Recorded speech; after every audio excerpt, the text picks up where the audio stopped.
Almost everybody hates traditional dental impressions. This has eliminated that. Once seated and ready to go, we take the scanner and basically we wave this around the mouth. We're taking lots of pictures over and over and over, and we can capture all the data that we need with just that. We use Philips Zoom. It's the most highly requested tooth whitening solution in the United States. It's a 1-hour session of high-powered gel with special light where we sit in the chair and we leave visibly whiter teeth.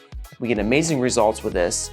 It whitens some composites and some very darkened or discolored teeth. When it comes to teeth, a lot of people will think about them kind of as similar to a fingernail, toenail, not something like an organ or any other part of your body. But honestly, teeth are more like organs than you might think. They have nerves and blood vessels inside there.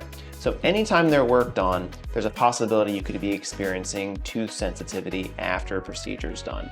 The irritation comes from typically removing a cavity or doing some other type of treatment on the tooth, which irritates the nerve inside. Now, this post-operative pain or sensitivity is kind of similar to if you had any other surgery on any other part of your body. For those of you who may have experienced that, usually that area is a very sensitive or tender area immediately following.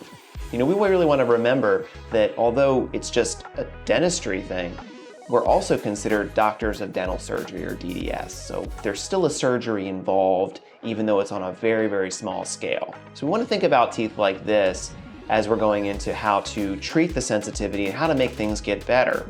A bone graft can be performed right after a tooth is extracted or before the dental implant is placed.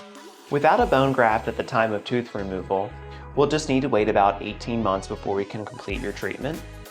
With bone grafting, we can finish you in as little as 8 months. Crown procedure is relatively simple compared to the root canal. It's about a 45-minute procedure where we put a new filling in the tooth, get the foundation all fixed up, and then we put a temporary crown on the tooth to protect it.